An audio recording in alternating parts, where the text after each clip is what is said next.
T minus 1 minute.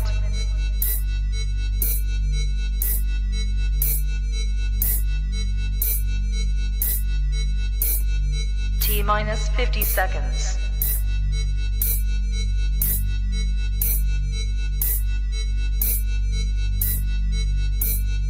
T minus 40 seconds.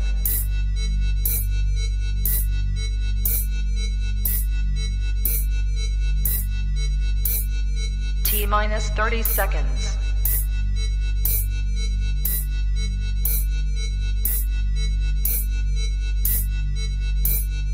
T minus 20 seconds.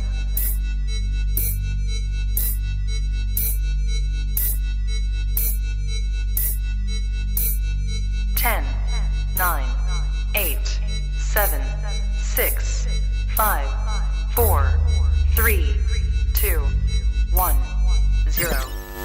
Own it, own it, own it, Kong. I own it. It did. Women's Wrestling Talk, the #1 women's wrestling show on the planet.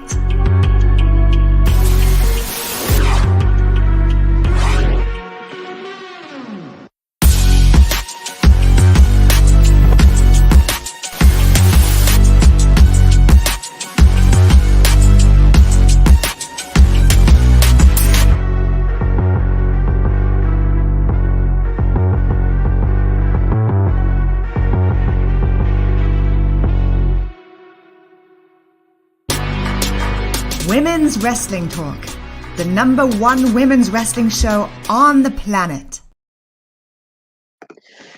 Hey, everybody, what is up? Happy Thursday. We are back with another episode of NXT After Show, which is pretty awesome. We had some cool action happening this week. But before I jump into all of that, let me introduce my co-host today, the lovely, super awesome, super amazing Shay Sawyer. How are you today? I am doing good. I'm ready to talk about NXT. I thought this was a really good episode, so I'm excited. How are you? I am good. I am tired. As I was telling you beforehand, those of you who knew, I did go to LA this past weekend with other co-host Stephanie and TK, Miss our boss lady, and it was super awesome. But I'm exhausted. I did not adjust back to New York time, and so I'm tired. But from the parts of NXT I was able to see, it definitely was awesome. It was some super awesome moments, and I'm hyped.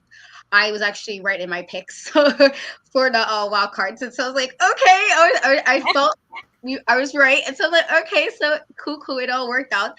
But yeah, I guess we can jump right into it. I guess get right into in there. So right in I guess the very first match that happened, NXT was the Iron Survivor qualifier for the men's with Von Wagner, Andre Chase, and Axion. And so let me get the pictures up because last time I told it make sure I'm on point this time. In the beginning, I do know that Andre Chase did do like some DDTs, which I thought was pretty cool that he went right into it. And then I think he hit Ron Wagner with a crossbody at some point. I thought, considering there was different styles of wrestling in this, different sizes of wrestling in this, and they still, and I don't particularly like Ron Wagner personally. I'm not a fan. But there was a moment where he did he caught Axiom, I think, a springboard with a kick and a power bomb. Where it looked, I was like, okay, all right, I guess I can give you a little point for that. But considering I don't particularly like him and the size differences and the different styles between the three of them, I thought it was pretty engaging, entertaining kind of a match. But Axion did go off. And he did win, and so he is the wild card for the Iron Survivor Challenge happening on the pay-per-view deadline. And so, there's another one that I thought was really cool moments from the match. But what is your thoughts about this matchup kind of opening up NXT, but as far as the winner for this for the tournament? I'm so happy that Axiom won. I was like, first of all, I wanted him to just be picked from the get-go, but I was like, if he don't win this, riots. Right, across the room. So he won. And I also have to say to Von Wagner, I've been noticing since his match with Bron Breakker for the NXT title, I have been seeing progress in the ring. Character wise and, mic wise, I still need a little bit more from him.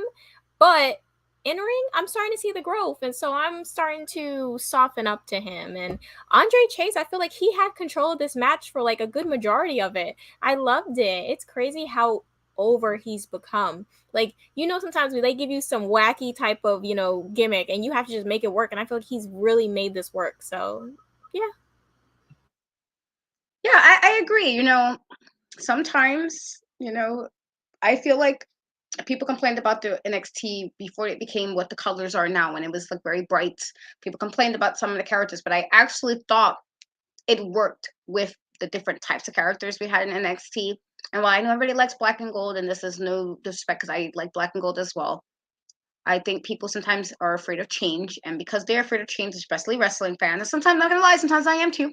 With wrestling, I'm like, I don't know. Like whenever Roman drops the belt, I'm gonna probably be very depressed about it for a while, and so I'm not gonna be ready for that change if that's, hopefully not time soon. So I understand, but I do like that because like we kind of had those months where it was different. That even with it kind of revamping, where the colors are more serious, I guess we can still kind of see these new characters and it still works. I think it still works well. And so I was happy with the win as well.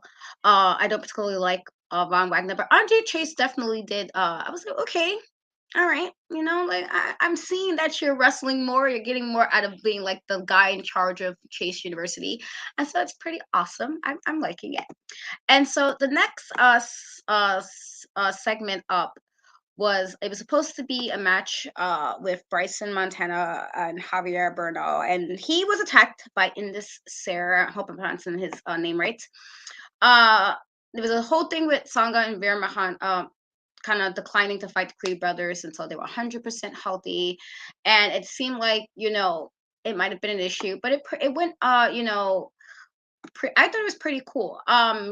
Julius did not get trained, cleared by his trainer, and Ivy did point out that it's a bit of swelling, and so I actually thought it was a pretty good segment with regards to kind of highlighting the feuds between the Creeds and Indians, but also it gives them more time to build personally. I feel, and so I thought it was a pretty cool segment. What were your thoughts about it? I liked it for all the same reasons as you, and especially for the fact that it's kind of showing more light to the dissension between the groups of, them not liking Ivy's viewpoints and Ivy not liking their viewpoints. So we see the kind of the breakdown of the Diamond Mine a little bit. They can't catch a break. This little group every time. I agree. It's you want them to like thrive, and the NXT is like no, not happening. And so I do feel like they can't catch a break, but I do think this is a good way to kind of still build and keep it relevant while the injury. So the person get injured and we don't hear from them for weeks at a time. You're like, oh, oh yeah, kind of forgot about this. I thought it was a smart way to kind of keep them involved. And then also after this segment, there's a little segment with Cora Jade kind of saying that she's going to do anything to win the Women's Iron Survivor Challenge. And so I'm just like, I mean, well, we know, look what you did to poor Roxanne, with your shenanigans. And so, I mean, I guess we already aware that she would do anything. We're aware. I don't know why you had to make a statement about something we're kind of aware of by now, because now you already went past the line of like, you would kind of cross some lines to get where you are. And so, I mean, I guess. But what was your little, thoughts about that little thing from Cora Jade? I'm just loving her little I feel like she has the best, most scorched earth comments whenever they do like those backstage videos with her. So I was just like, yes, Cora, do your thing. I just love seeing her growth. Like, do I like when she's talking about, Roxanne or anyone maybe I like? No, but I still can give her props. I'm like, oh yeah, girl, you're serving. So yeah, I definitely liked it. I mean, yeah. I mean, I'll give her that, but I still feel a way about how she did poor Roxanne, because Roxanne didn't deserve that. Sis was just living her life, trying to thrive in her greatness in NXT, and she was hating, okay, hating. So I mean, I guess I can try to give a little bit of a pass, a little bit, kind of, sort of.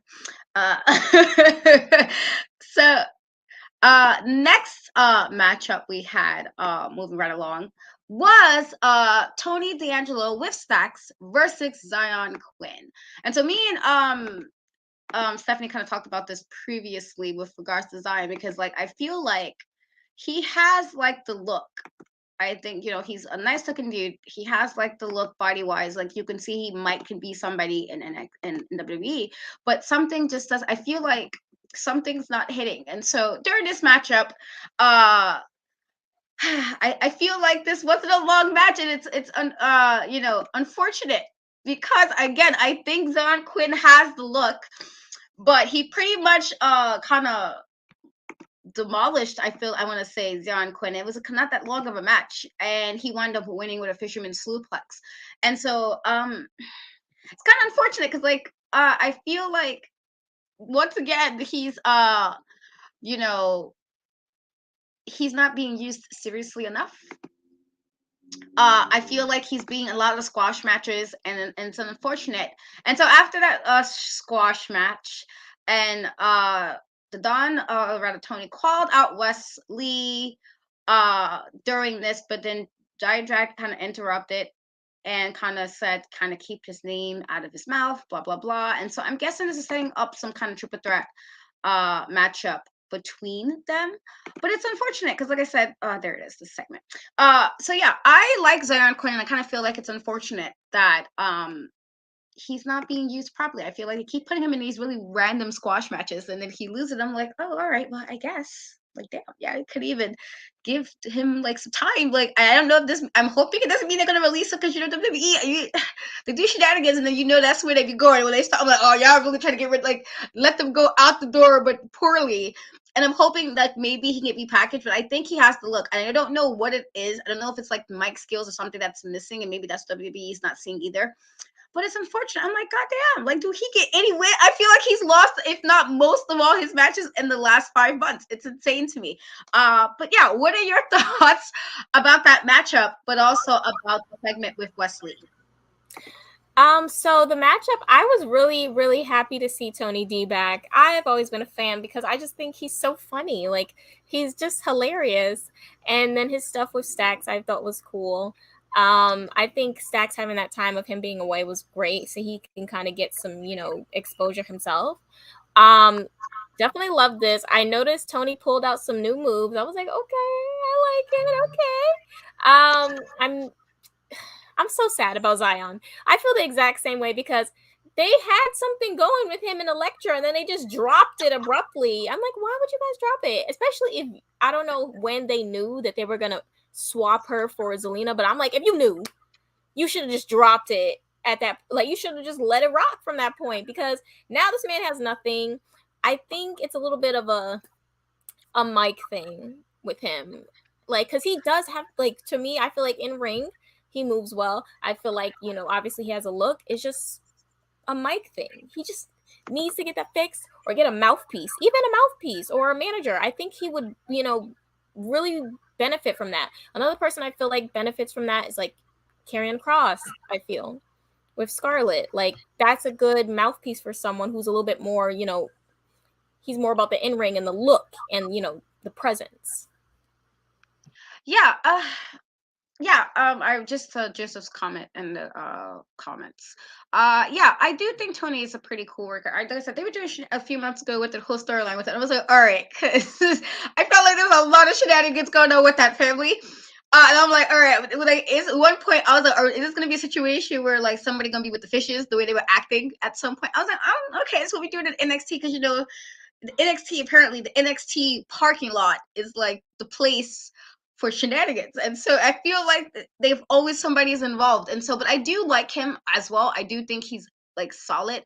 I don't know how well just yet he will translate on the call up, and so I do think he needs to kind of stay in NXT at the moment.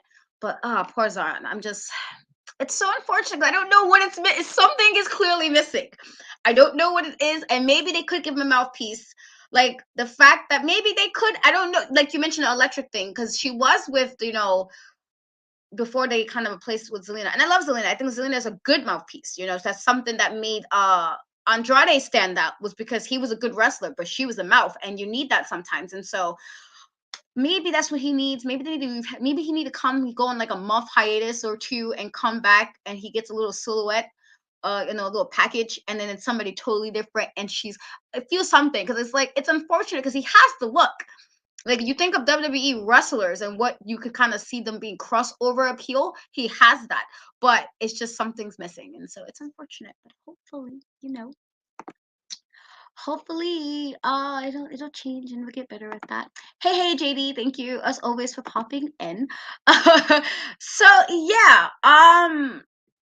there was also another mysterious promo from Scripps, which is weird now because I kind of know who he is, and so I'm not really sure why they want to make a mysterious promo, because it's like, well, we know who he is now. It's not really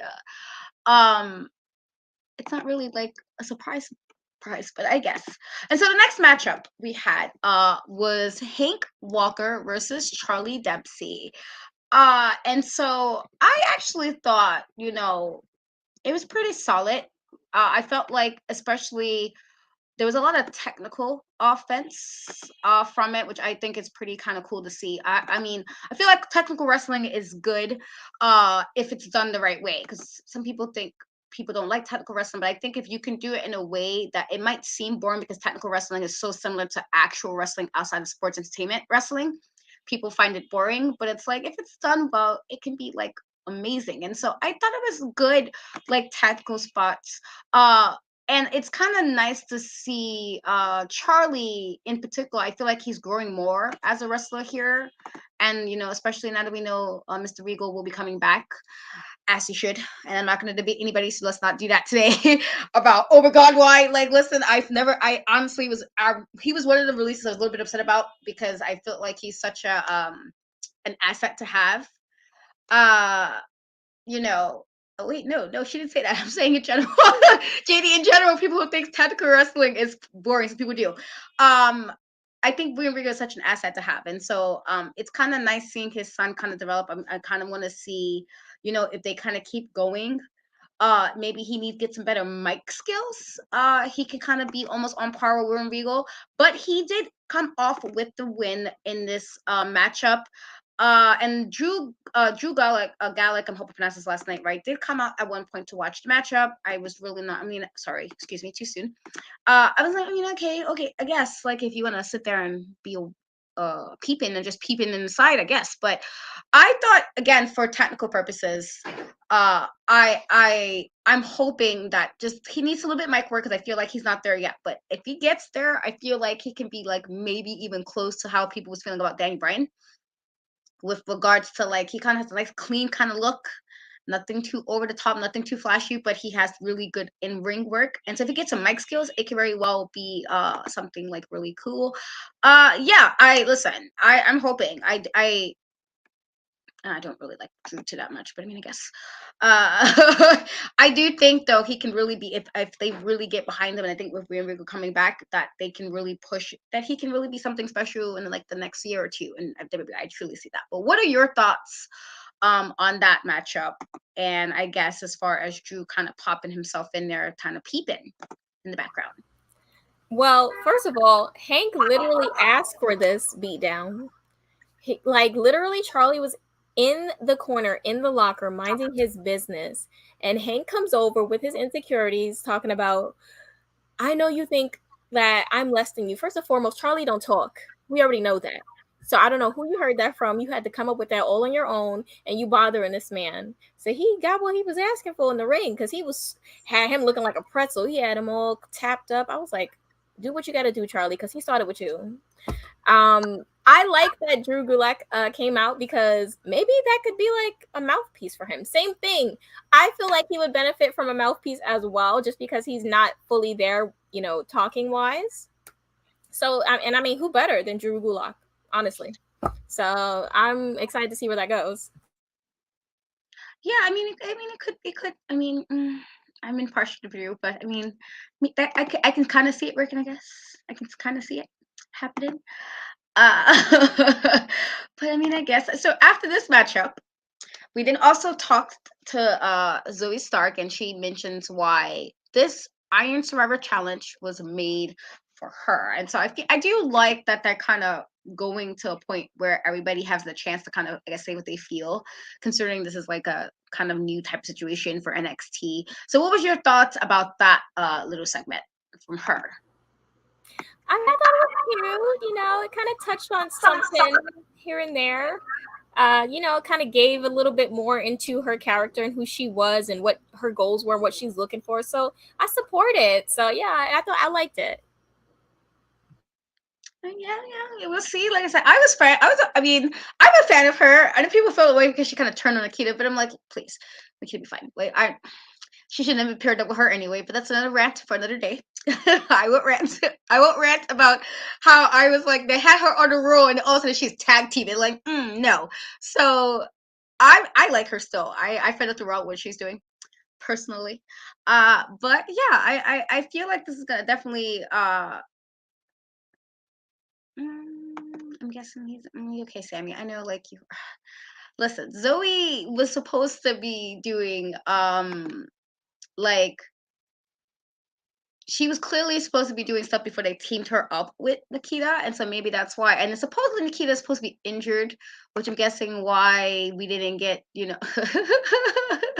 corporate calls. I mean, I can't even say anything because I am dead. Be like, I will dead write a letter. I do not like. You don't want. I'm like, I will find you. Don't play with me, WWE. But maybe it's because she's supposed to be injured, and maybe that's why we didn't get the matchup. And also, I don't know why they teamed up in the first place. Like, it was cool for a little bit, but I'm like, but why? She just came back ready, and then they do the shenanigans with Toxic Attraction. All of a sudden, she tag. No. But I too understand the need sometimes to make a phone call because I am good for saying I will write a letter. Do not play smoke signal and all. Don't play with me, like because they be doing shenanigans sometimes. Since I got to listen here, Paul, let's not. Let's not. Okay, I gotta use government names. But we'll see. Next up, we had a really cool segment with Pretty Deadly did tell us that they were going to do a little holiday celebration. And so they did pop up in their Christmas cheer, being as awesome as they are. I love them. I think they're cool. And so they kind of told the story of their Christmas fun. They kind of said, well, it could any tag team kind of challenge them. And so I was actually really hyped for this because my guys, The New Day, one of the greatest tag teams in WWE history, kind of made us it was kind of nice. I thought it was also refreshing to kind of have a different tag team. I honestly didn't expect it to be them, to be honest. And so it was kind of refreshing to see them, and they kind of said they were going to be the ones kind of arriving up for this pay-per-view on Saturday, and it would be kind of are we gonna have the New Day down here for a while at NXT? Would they kind of win the championships, or would they have it be a bit of an upset with Pretty Deadly? But as you see, the New Day did kind of do some do some destruction, and I do like Pretty Deadly, but I also do like the New Day, and so I can't say I was necessarily mad about this, but they kind of messed up the little holiday celebration, and kind of held the titles at the end, and so I don't know if that means we're going to be getting some new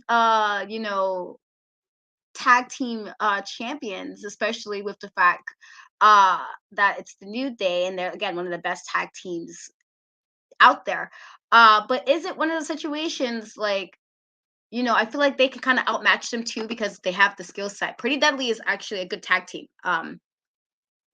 So I do think that they can kind of go a bit on par with the New Day.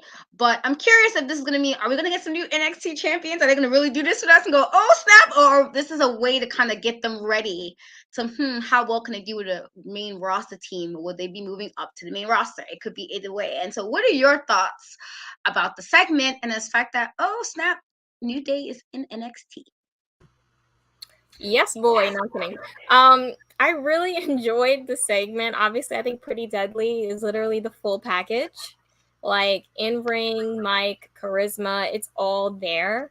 And then having the New Day come out, who I feel is like, they also are just like well-rounded as well. So it's just like, oh, I'm excited. So two of my favorite tag teams are colliding. And I think Pretty Deadly will win because I feel like they've been getting this rep of they don't deserve the titles. I think this will be something that will give them bragging rights to finally be like, you know what? they earned those. Somehow I think that Pretty Deadly will be picking up the win. Yeah, I mean, like I said, it could, like I said, with regards to Pretty Deadly, because they actually can wrestle really well. I feel like this is a situation with the New Day that they will be a good match. It won't be like you're like, oh, what is this? Or like, why are we doing this? Or like, why is this is like a demotion for New Day? I don't even take this as that in this situation because Pretty Deadly actually can wrestle. But it might be just a way to kind of set them up. Like, see, okay, as Joseph he did say that it could be a way to kind of get some eyes, and it's very possible to get eyes on the pay-per-view if you're trying to get more people to watch NXT more.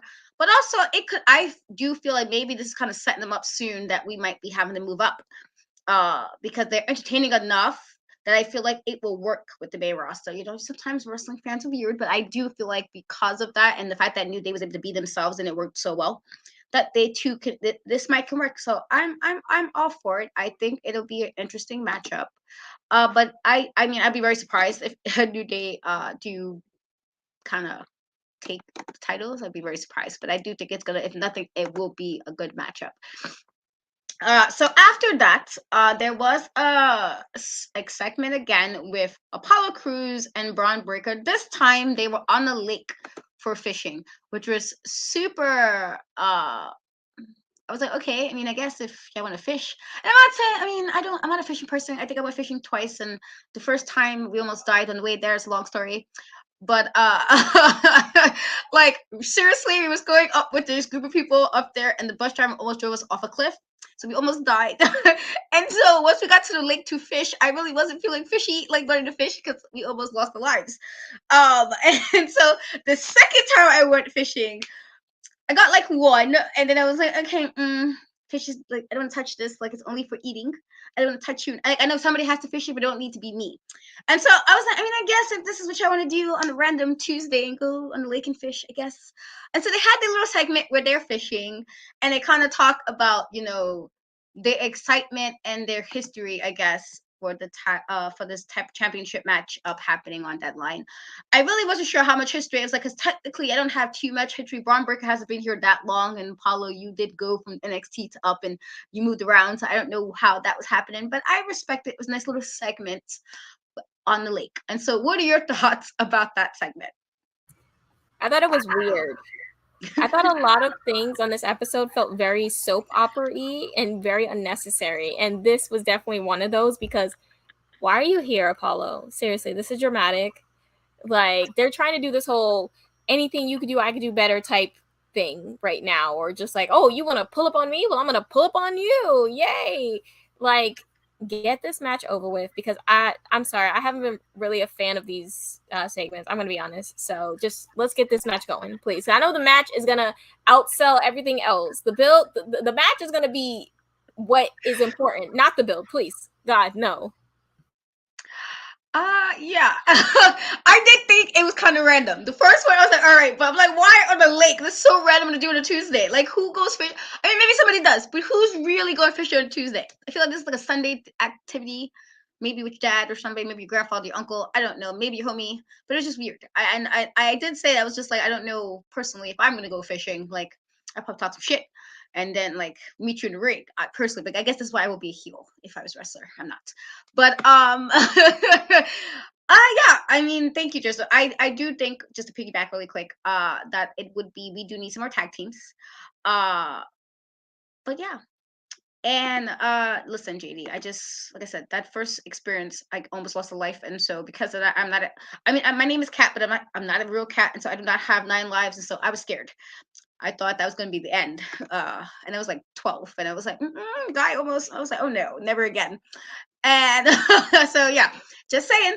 Yeah, I do think it's going to be a fantastic match, honestly, because both of them, you know, again, Apollo can wrestle his ass off, and Braun has been proven, you know, that he can definitely put on matches with different people, and I like that. But I was okay with the segment. Like, I was like, okay, last week, but this one I really didn't understand why he was in the lake. I was just like, but why? I guess. But let's go move on. So our next matchup, which was Thea Hail featuring with Chase U against Isla Dawn. And so yeah, I don't think Duke was particularly happy with this matchup, but it seemed like Andre Trace was at least trying to be there for Thea Hall. I felt like while Thea got a lot of offense, got some offense, and I felt like Isla really kind of had her during this matchup. It was kind of like weird to kind of see like they saw some building up over the past weeks with the and then all of a sudden I was like, you know, I felt like if anything, just kind of showcase more Isla than anything. Because she did do standing elbow drop to win the matchup. But then Alba Fire did come and attack Isla as she should. For what's been going on. She did come out and attack her after this matchup. Again, it was a very quick match. And so it looks like this is more kind of building up the feud between the two of them. But it was unfortunate because I did we saw, Isla did say during for Alba to kind of watch the match closely, and there was a moment with Dia did do I think it was a springboard senton, which was really good. But I felt like it didn't really showcase Thea the way it should have. And it's unfortunate because I felt like they were really going in a way to kind of showcase her more. And so it wasn't a long match. I think maybe less than 3 minutes, honestly. But I do think it kind of furthered the feud between her and Alba. So what are your thoughts about this women's match and I guess what happened afterwards? Yeah, it sucks to see Thea in that position, but I think that that's something they're using to push forward the issue that's going on internally within Chase U. Mark my words, next week Andre is going to be getting the cold shoulder from the students and Thea, and Duke's going to be like, he's slowly taking over. Mole, I'm sick of this Mole. He's starting trouble. Like, come on, Duke, stop starting trouble and go back to playing poker. Literally, I've had it. I'm sorry, but yeah. Oh man, I know how you feel about him. So I'm laughing because I know how you feel. You're just all right. I know how you feel about him, but I do love Duke. But this is like, why are you bothering Chase U? Like, they mind their business. They focus on their kids getting good grades, and here you go starting trouble.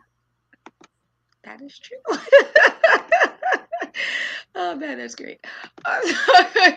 So moving along, there was also some more tag team action with Josh Briggs and Brooks Jensen versus Malik Blade and Idris Anafi. And so here we go again with Von Wagner just being there doing shenanigans. I'm like, why are you here just starting? Like, you're just starting with Odyssey outside. Like, what was the point? What was the point of doing that during just because you lost your matchup that you thought you was gonna win? Because we all knew that wasn't going to happen. You thought you was going to come out on top, Mr. Von Wagner, with your unnecessary behind. But then you come out here, like, well, what's the point of you start? I didn't understand why you come out starting. It's like there was no need for you to be out here starting shenanigans. Like, it couldn't be me. See, this is one of the situations where I could not be a wrestler or I couldn't be a manager. I'm like, first of all, who asked you? Why are you here? And now the match can't continue because now I'm going to argue with you. And so I didn't understand. But anyway, back to the matchup. I felt like this was another matchup that honestly did not last as long as I wanted it to last. I did felt like there was some moments, excuse me, put the pictures up. There were some moments that were really solid throughout this matchup. I think there was like a spinning heel kick I really liked at one point. But I felt like with Ron Wagner doing his shenanigans, unfortunately, it led Idris and Malik to be distracted, and it was a high-low combination. Josh Briggs got the win, and it was, this was a really crappy match for two teams that actually are really good. They're really good tag team teams in NXT, and they did not get, there should be no reason this was kind of like a squash match. I was kind of annoyed by that because why are we squashing two teams that actually can go? Again, sometimes tag team wrestling is necessary, and I felt like with these two teams in particular, they can wrestle. I didn't understand that, and I really was annoyed by Ron Wagner being there. But I guess here we are with him doing shit. I was just like, why are we here? Why are you here? Why are you like, why? Listen, listen, you have to know, Shay is just be on it.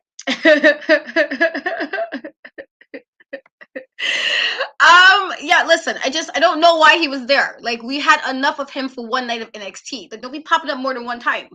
Like, we had you in the beginning of the show. That was enough. Here he is. But anyway, before I go on another rant, what was your thoughts about this matchup between them and yeah, this tag team match, and unfortunately Ron Wagner with his shenanigans.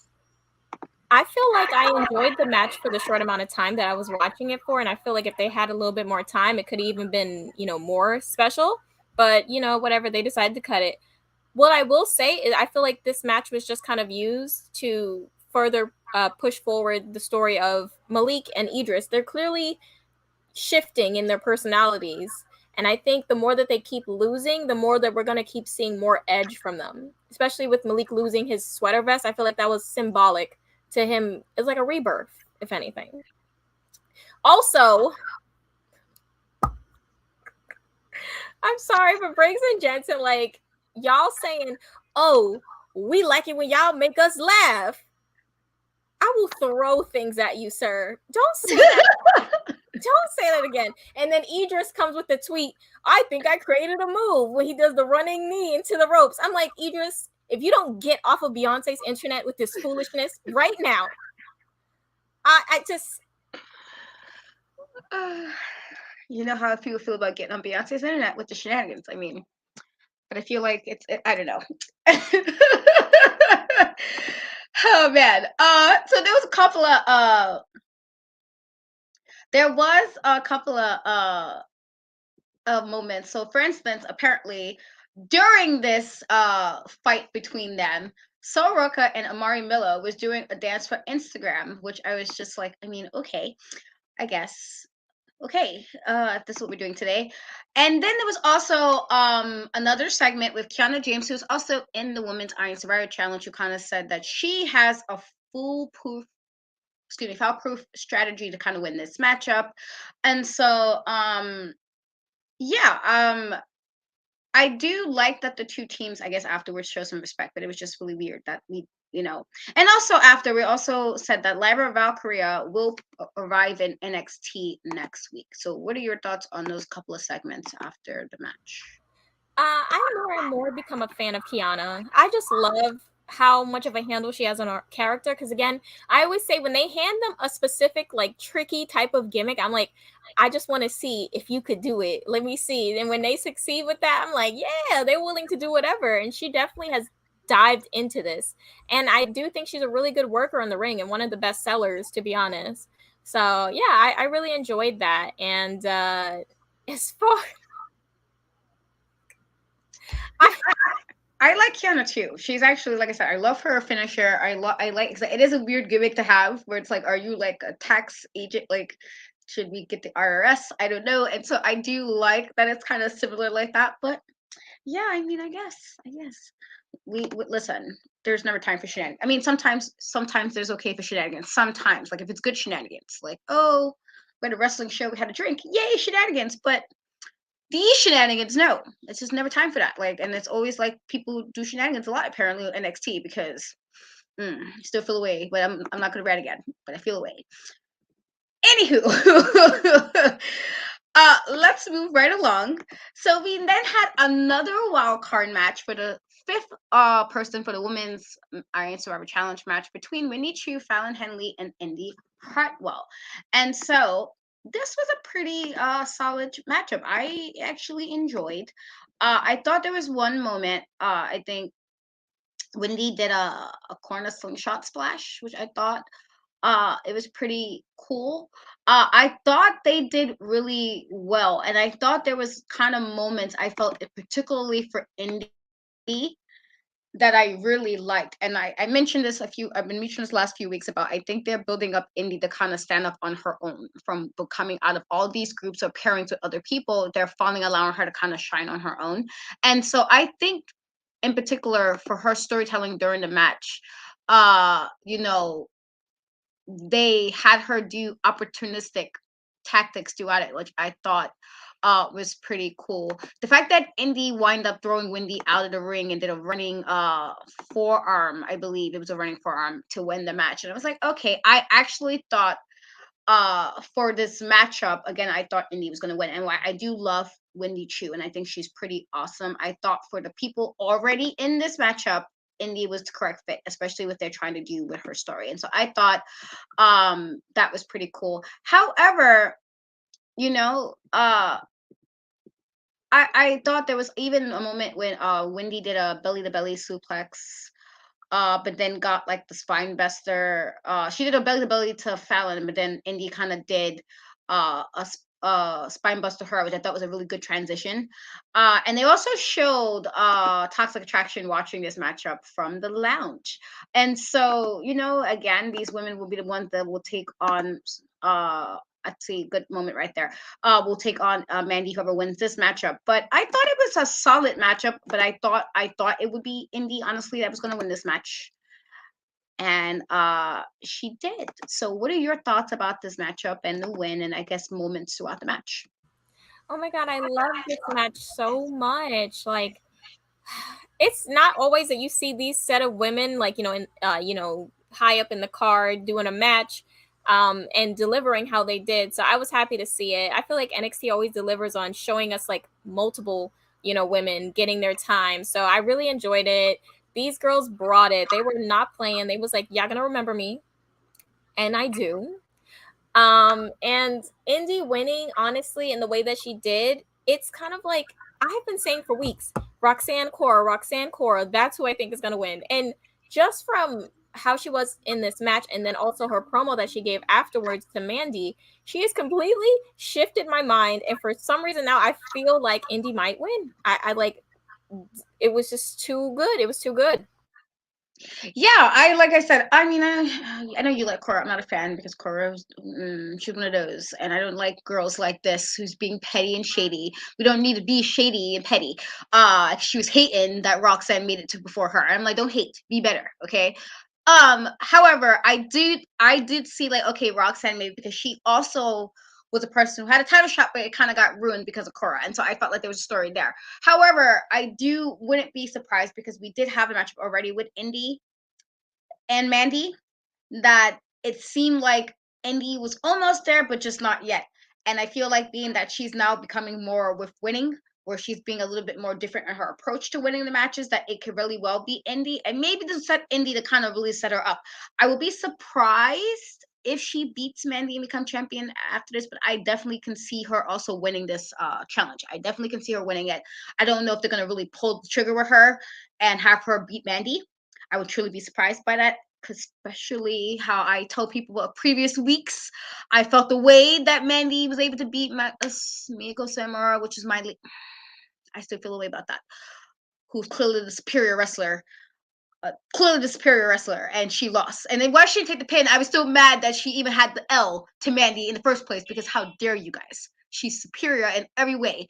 However, with that being said, I would truly be surprised if Indy is the one to knock Mandy off the throne. But I can definitely see Indy being the one win, because I do see what they're doing. And I've been saying this for weeks, that they're kind of building her up in a whole different way to win. And so it's very possible that, yeah, I definitely can see that as well. I definitely can see that happening. I mean, I won't be surprised. I think they're really pushing her for that.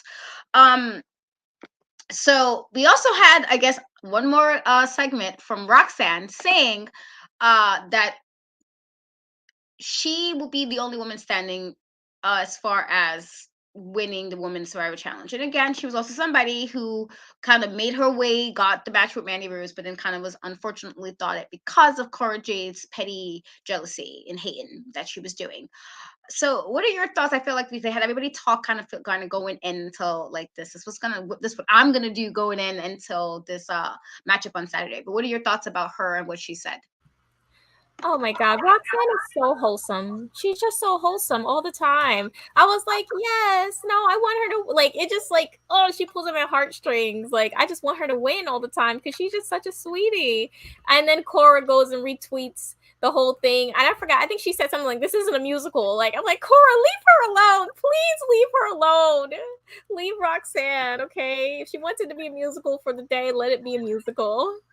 But yeah, no, I thought it was cute, and I wouldn't be mad. Now I know I've said that Indy has shifted my mind, but that doesn't mean if Roxanne is the winner that I wouldn't still be happy, because I think she's, obviously a really, really talented, girl. So obviously, yeah.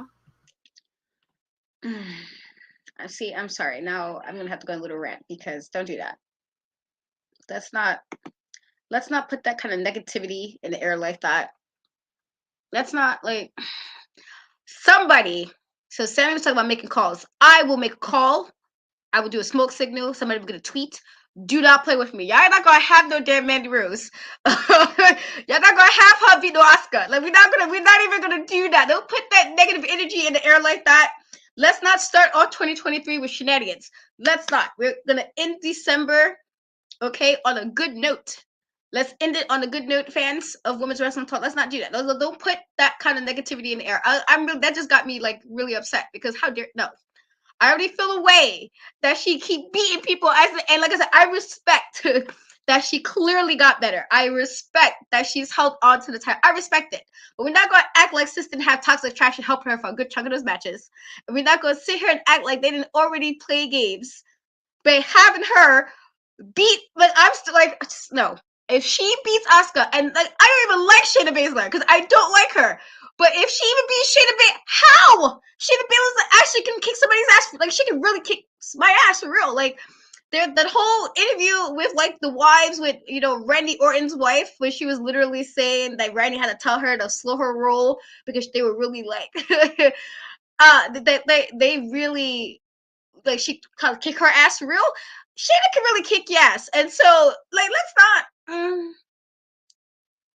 I just know. I just feel like you know what, you guys are just putting this negativity in the air. I don't appreciate it. It's not why are we putting like such negative energy like this? Why we ended off this like 2022, which was an awesome year for me. Let's not end it with negativity. I wanted to end bright and happy. Don't put that because now I'm gonna be thinking like if they beat us, I'm gonna be mad. Like I'm really like I will find Michael. Now I'm gonna call Shine by his first real name, which is now I gotta switch his name regular. Listen here, Michael. Do not play with me.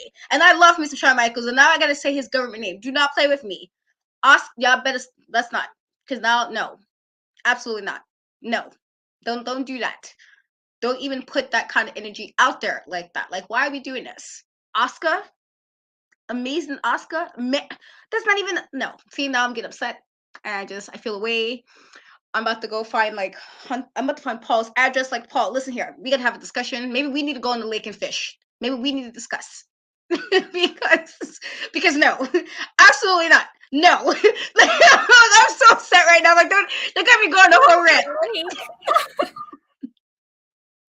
But to go the whole rant right now, I will, we can go fishing too, Hunt. Let's fish. Let's fish. Let's have a discussion about how dare you do these shenanigans. How dare you?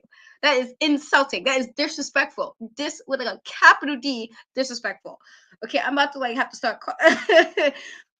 Yes, it's like listen, they already made me mad with the whole Undertaker thing. I didn't even like the Undertaker, but I was already mad about that thing with him and Brock. And while I get he wanted to happen, blah blah blah, it was just like that was the one thing I appreciated about you was your little WrestleMania record. I don't really like you. You took too long to get into the ring, and I personally would beat you up on the ramp if I was a wrestler. I'm not waiting for you to come in all, rest in peace. I'm not doing all that. You getting your ass kicked on the ramp. However, I thought his record should have stood the way it was. Don't you disrespect Asuka like she not great. Mandy Rose? Like, no. See, okay, see, I'm sorry. I just got off track because, yeah, like, no, absolutely not. Put no shenanigans out there. Like, absolutely not. Mandy, like, I respect Mandy, done what she done, but no. Let's not disrespect Asuka like that. Like, Hana did not do what she did to come to WWE for this disrespect. Okay, gonna use Asuka's first name. Don't play with me. She's laughing at me right now because I'm like, I will find Paul. Me and him will have lunch. Not even a good lunch. Okay, not even a good one. It's gonna be one of those business meetings you don't want to have. Okay, but with me instead. But anyway, let's I guess get back on track. I just got really stressed because no, how dare y'all. So we now go on to this segment with Grayson Waller, the Grayson Waller Effect, his little talk show segment with some of the the competitors for the I Inspire Challenge set. And so we did have Joe Gacy, JD McDonough, Carmelo Hayes, Grayson, and then Axion, which I was kind of surprised he came in his little, I was like, okay, bro, you got your dream things happening. And Carmelo definitely looked like he wants to be on a cruise. Maybe me too, bro. I'm like, okay, take me on a cruise, get some sunshine and margaritas or something. I don't know. I felt like Carmelo looked really comfortable, like he was about to go party afterwards. But I do. It was. I don't know. I felt like, as with all these personalities, personally, and you have like Carmelo who can talk his ass off. Joe Gacy with his cult talks that nobody really asks for, but it's there. And even with Axion, I felt like I didn't hype me up like it should have hyped me up. For this to be like, this is hyping up this matchup. For the pay-per-view, I didn't feel like it hyped me up the way I needed it to. And it was unfortunate because this was the end of NXT, and I didn't feel like, I was like, oh yes, I can't wait going in. Have that one go home segment that you're like, yes, this about to be a good. I think the match is going to be amazing because of the competitors in it. I think it's going to be an amazing match, but I felt like, unfortunately, the segment that's supposed to lead into this was not as it should have been. And so I was like, oh well, I mean, okay, it could have been really something, but it really didn't hit. I felt like Carmelo didn't even talk as much as he could have. He can talk. He's definitely one of the group out of that group who can really put some skills on. He has some skills on the mic, and he didn't talk as much as I would like him to. But yeah, I mean, I was like, okay. I mean, this is what we getting for this matchup build, I guess. But it was okay. But it didn't hype me up, I guess, the way it should have going into Saturday. But what are your thoughts about this segment? I mean, I thought it was cute. It was cute. Axiom with his little, like, one thing, he gonna have a turtleneck on deck. I gotta see his closet. That's it. But Carmelo, it did seem like he was kind of, dying it down a bit. Like, we know what Carmelo can do. So I feel like he was like, let me give him a chance. Let me calm down. Let me tone it down. And even with his tone down, he was still cooking. Like, I think the only person I was really, really keeping up with him was Grayson Waller. I think, obviously that's his brand, is his mouth and being able to run it. So I would expect that he's able to keep up. And I have to say, I'm impressed with Grayson. I feel like he's like their version of The Miz, honestly, because he has the most consistent with his little show, the Grayson Waller effect, which I find entertaining. I like that he does a little lives in between, because watching the lives afterwards is really so funny to me. And I like the brawl. It was cute, but I know the match is definitely gonna make this, which was not the best, hype up, seem small. So I'm willing to forgive it, because I know that on Saturday they're gonna provide 10 times beyond. Yeah, I agree. It's gonna be a match. It's definitely gonna be a match. They're definitely gonna show out. I know that. I just wish they would have gave more going into it, because it's supposed to be a go home show, so you would think they would do more. But that was the end of NXT. Pretty I felt like I was in the middle on it for the week. Like, there was some parts I was like, yeah, and there's parts like, I mean, I don't know, I guess. But it was pretty solid. NXT. I'm looking forward to Deadline. And for that happening, I feel like it's gonna have some interesting matches happening. And so thank you guys as always. Excuse me if I tell everything else. Thank you guys as always for watching NXT. It was super awesome chatting with you guys in the comments. You guys had me rant, and I was trying to not do that too much anymore, but here we are. But anyway, Shay, tell the peoples where they can find you and what you got going on. All right. Well, you can find me on Tuesdays. I do a review for NXT after the show on Unpopular Review with Bad Guy Jack. That's directly after the show, so you can catch me on Tuesdays. You can also catch me on Wednesday for the Challenge Review, which is also on Unpopular Review, and that's at 9:30. Then you can also catch the Big Pop Theory podcast, new episode on Spotify and Apple every Monday. So definitely check it out. Awesome. And as always, you guys can find me on most social media platforms and Cat We Trust, TikTok, Twitter, and Instagram, Isa3. I totally slapped, guys. I am trying to get the rest of these videos up on my channel. They're recorded but I didn't post them. And it was like, I do a whole bunch of stuff outside of wrestling as well. So it's like movie reviews, like the anime I finished. I totally slacked. I'm so sorry, guys, but I'm going to try to get them up before the end of December. I will be posting the panel, the LA edition of the panel. Shayna was part of it twice as well. And our co-host Stephanie, he was part of it all 3 times. Super awesome. And so the LA edition will be up on my YouTube channel, hopefully by Sunday or Monday, I'm hoping. I will have that up there, so definitely go check that out. You can catch all our shows on Twitch, YouTube, or Facebook. We have shows, I believe, almost every day of the week from Monday to Friday, most definitely. And then Sundays, you kind of catch us doing the Turnbuckle Glam. So super awesome if you like Raw, Impact, SmackDown, AEW, NXT. We are here doing all of those good things. You can also check our website, www.talkpod.com, and read all the articles. We do have a top 25 coming up soon for the women of 2022, and so that should be interesting. So definitely make sure you check out that and check out all the articles and hit the subscription button, hit that notification button, follow, subscribe, so you catch us when we have new shows popping up. As always, thank you guys for hanging out with us. We couldn't have Stephanie here because she couldn't make it. But as always, we love you guys. We appreciate you guys for always coming in and chatting with us. And until next time, guys, bye. Women's Wrestling Talk, the #1 women's wrestling show on the planet.